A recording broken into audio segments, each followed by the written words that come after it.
Well, welcome back. I hope you had some good talk about Philemon and Onesimus.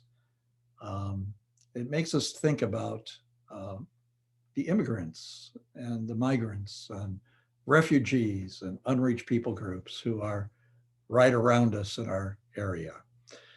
Dynamics of migration. Just take a quick look at this. And what brings people to the cities? There are two factors. We call them push factors and we call them pull factors. Some things push people to the city. Some things pull people to the city. So, for instance, war, monsoon failure, cyclones, earthquakes, they push people towards the cities. Whereas education, employment, entertainment, hospitals, housing, and etc., they pull people to the city. So some people are pushed into the cities and some people are pulled into the cities. So when you couple the push and pull factors with people living longer, uh, children, babies not dying so much at birth because of greater health standards that are going on. Cities are doubling in their size very, very quickly. So we're finding that the cities are where the people are moving to. East has moved west, south has moved north. Um, People are moving all over.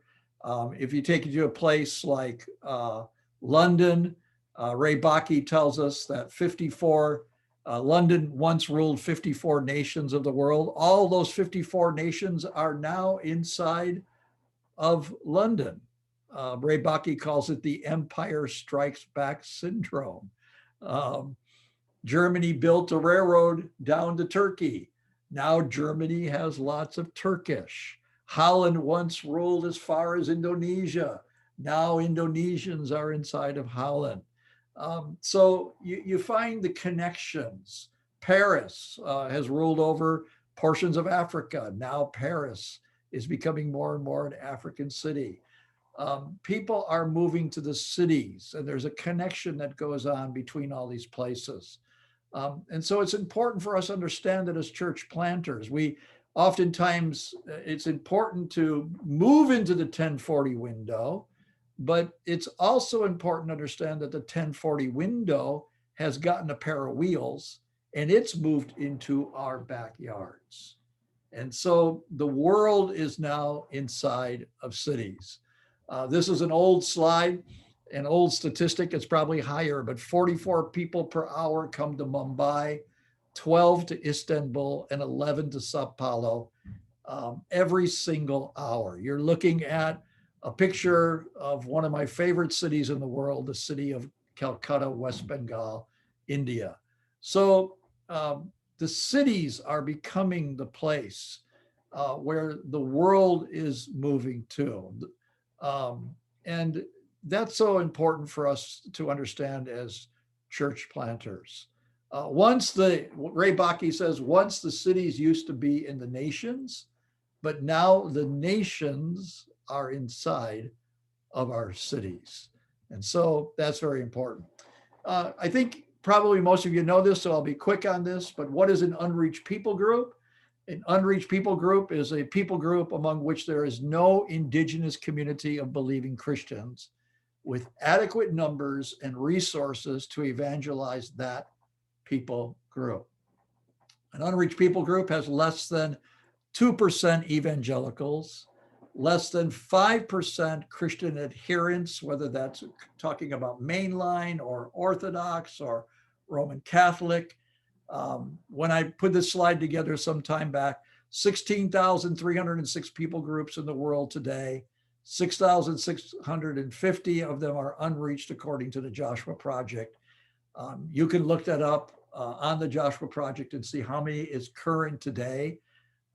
In Africa alone, there are 291 million unreached people groups, or unreached peoples, I should say, and 29 or 30 million in Europe alone. 30 million people in Europe alone. So Europe has become a ripe harvest field for reaching unreached people groups. Now, I'm going to show you some pie charts really quick.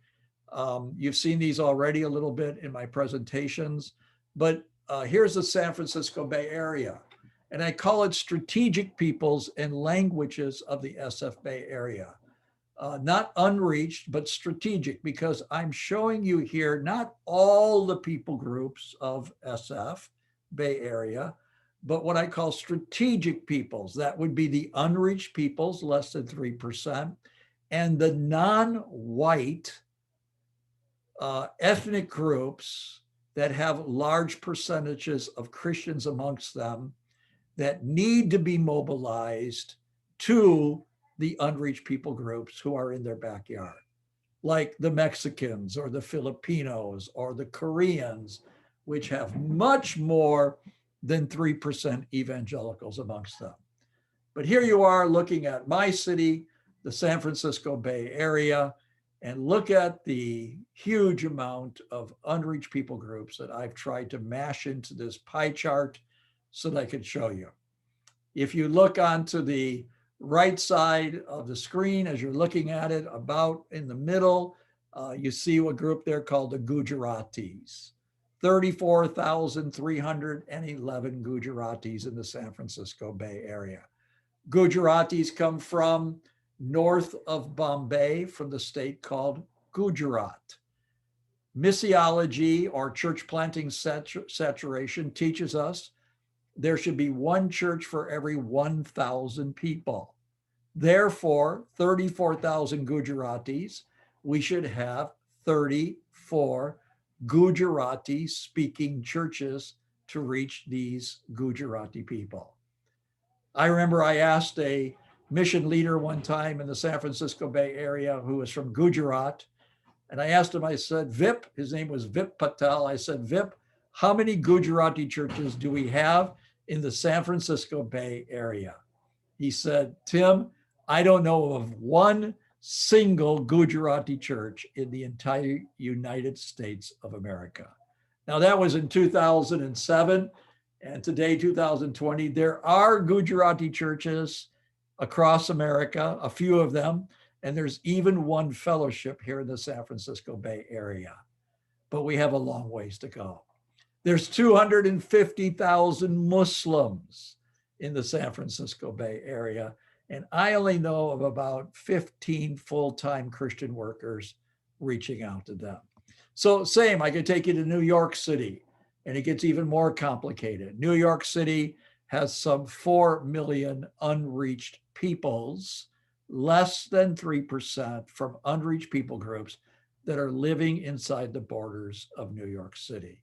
Or I could take you into Europe, to many, many cities. Here you're looking at Barcelona, and you see it gets so complicated that some of it's even unreadable because there's so many unreached people groups sitting in the city of Barcelona.